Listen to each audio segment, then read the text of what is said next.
नमस्कार दोस्तों, मैं शहबाज एक बार फिर से आप सभी का स्वागत है सक्सेस विश्लेषण में। जी हाँ, आज हमारे साथ मौजूद है बीएसएफ के जवान। आइए उनसे जानते हैं उनकी सक्सेस की कहानी। कुंदन जी, आप अपना शुभ नाम बताइए हमारे दर्शकों को।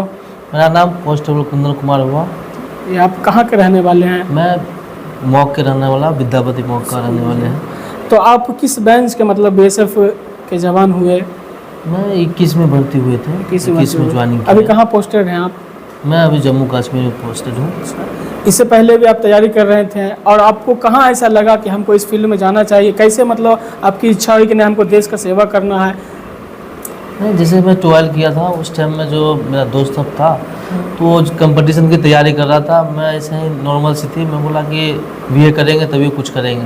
तो मेरा दोस्त सब था, वो बोला कि ऐसा कर, हार्ड टू है तो चलो फौज में ट्राई करो तुम। और जैसा कि कुंदन जी आपने बताया कि दोस्तों से सर्किल से मिला, क्या फिर आगे की भी कोई इच्छा है कि आगे इस फील्ड में भी जाना चाहिए, या आप बॉर्डर पर तैनात होते हुए किसी और चीज़ की भी तैयारी आप कर रहे हैं?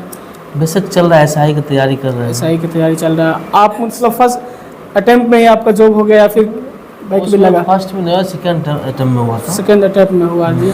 तो कुंदन जी आप बताने का प्रयास कीजिए हमारे दर्शकों का कि आप मैरिड है या फिर अनमैरिड है अभी भी? अभी तो मैं मैरिड हूँ। जी हाँ, बच्चे भी हैं? बच्चे हैं, 2 बच्चे हैं। अरे कुंदन जी, मैं आपसे जानना चाहता हूँ, जो स्टूडेंट है जो तैयारी कर रहे हैं, बॉर्डर पर अपना सेवा देना चाह रहे हैं, अपने देश की रक्षा करने के लिए जज्बा है उनके अंदर, एक जुनून है कि हम देश की सेवा करें, तो उस वैसे स्टूडेंट के लिए आप प्रति क्या मैसेज देना चाहेंगे आप उस स्टूडेंट को कि वो इस तरीके से मैनेज करें, आप एक बार में ही सफल हो सकते हैं?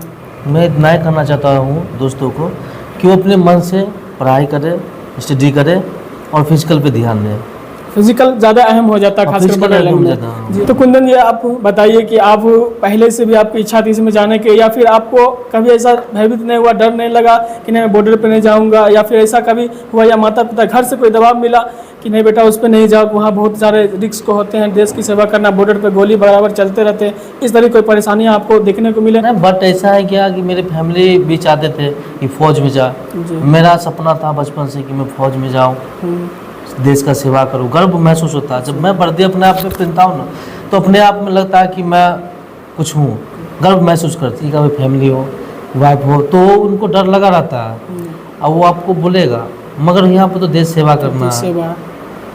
तो आप उनको मतलब दिलासा देते हैं कि नहीं मैं यहाँ हूँ अपने देश की सेवा के लिए, आपकी भी जिम्मेदारी है और हमारी एक भारतीय नागरिक होने के नाते ये भी हमारी कर्तव्य बनता है कि अपने देश की रक्षा करें।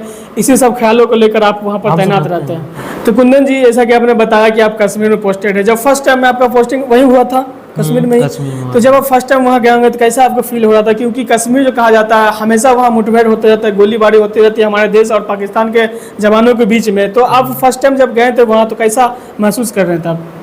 जब मैं यहाँ से सारा बंदा गए एक साथ एक कंपनी में, जाने के बाद मेरा जो अधिकारी था, अफसर था, बोला सबको फोल्डिंग करवाया। उसके बाद उससे पूछा गया कि बेटा कभी कश्मीर देखे हो? तुम सब बोले सर कभी कश्मीर नहीं देखे हैं, तुमको डिप्लॉयड यहाँ किया गया है सेक्टर में, तो यहाँ कैजुअलिटी होने का ज़्यादा चांस होता है, तो इस पर ध्यान देना पड़ेगा तुम सब। फिर हमसे बोले कि चलो भाई ऐसा ही नॉर्मल सी है, कुछ बात नहीं, चल देगा। फिर उसके बाद वहाँ पे जब सीएचएम बोला कि ऐसा करो, सब हेलमेट बीपी लगा के और ड्यूटी तैनात हो जाओ।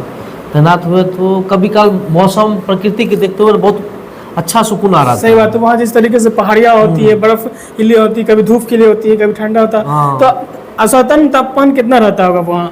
जैसे देखिए अभी भी यहाँ पे गर्मी है, बहुत ज़्यादा गर्मी, वहाँ अभी भी ठंडा होगा। हाँ, वह तो 12 मास वहाँ ठंड रहता है, 12 महीना वहाँ ठंड रहता है, क्योंकि पहाड़ी से ढका हुआ वो इलाका है।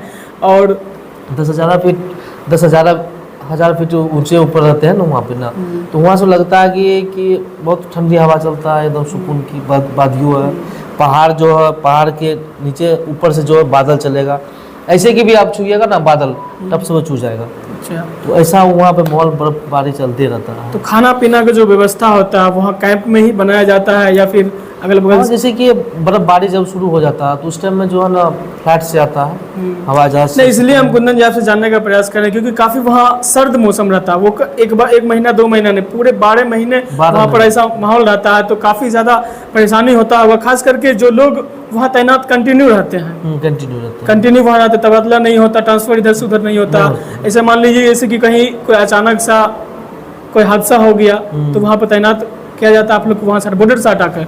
नहीं, जैसे कि कहीं बॉर्डर इलाका जो हम सबको मिलता है तो इस इलाका को हम सब निगरानी करते हैं। जैसे पाकिस्तान से जो नक्सली हो चाहे टेररिस्ट जो अंदर ना आवे, अच्छा, रात भर 6-6 घंटा रात में ड्यूटी तो करना। ड्यूटी कितने घंटा करना पड़ता है? वो दिन में 6 घंटा, रात में भी 6 घंटा। तो रेस्ट करने के लिए आप कैंप में ही जाते हैं या फिर अलग से कहीं गेस्ट बना हुआ गेस्ट नहीं, हाउस? वो जैसे कि आपका यहाँ मोर्चा हुआ जस्ट में उसका कैंप रहता कैंप है, रहता है, हाँ कैंप तो रहता ही है। आप फिर जाके सो जाइए, फिर वो अगला बंदा आके चढ़ जाता है। तो ये थे कुंदन जी जो कि बीएसएफ के जवान हैं, अभी श्रीनगर में पोस्टेड हैं और अपनी देश की सेवा कर रहे हैं। तो हमारे जो भी स्टूडेंट हैं, साथी हैं, दोस्त हैं जो तैयारी कर रहे हैं, मन लगा कर आप तैयारी कीजिए और जैसा कि कुंदन जी ने बताया कि लगातार आप प्रैक्टिस कीजिए और अपने फिजिकल पे खासकर ज़्यादा ध्यान दीजिए क्योंकि ये डिफेंस लाइन पे फिजिकल काफ़ी मायने लगता है। कुछ दोस्त हमारे साथी ऐसे हैं जो 2 मिनट के लिए 1 मिनट के लिए दौड़ से छूट जाते हैं, किन्हीं का फिजिकल नहीं होता है, तो ऐसे मसले को लेकर आप बिल्कुल तैनात रहें, बिल्कुल अपने आप को तरोताज़ा रखें और